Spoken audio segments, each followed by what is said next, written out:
sabi ng polis? Modified pipe daw po. Tapos? Yun lang po. Baklasin na.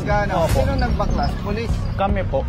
Ang sabi po niya kasi pag di daw po namin binaklas, yung motor daw po dadalhin. Hindi sinukat. Hindi po. Basta po sabi, oh, modified po yan. Baklasin nyo na. O yan. Hindi yan modified. Same natin kung nasa labas po. So first time siya na nahuli. Diba? Pare-pareho namang malinaw ang mata natin. Sa physical appearance, wala makikitang binago. Kung sasabihin naman na loud part at hindi sinukat, hindi pa rin mananalo ang polis. Pangalawa, nag-uusap naman kayo ni Sergeant na first time niya nahuli.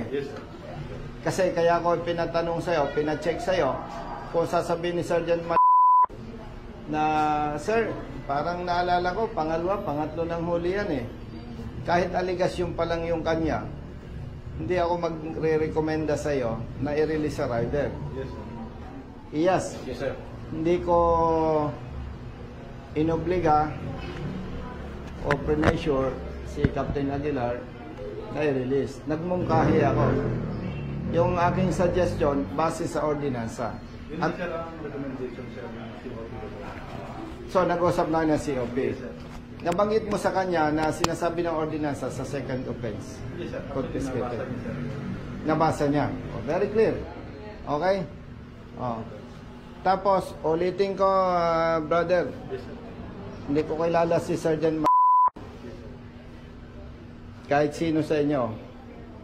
Wala akong nakasama sa assignment na pwedeng iisipin na baka pinipersonal ni Colonel Busita.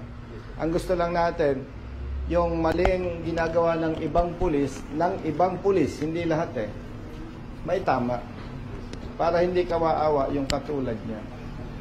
At the same time, para umangat ang respeto ng mamamayan sa mga uniformading pulis.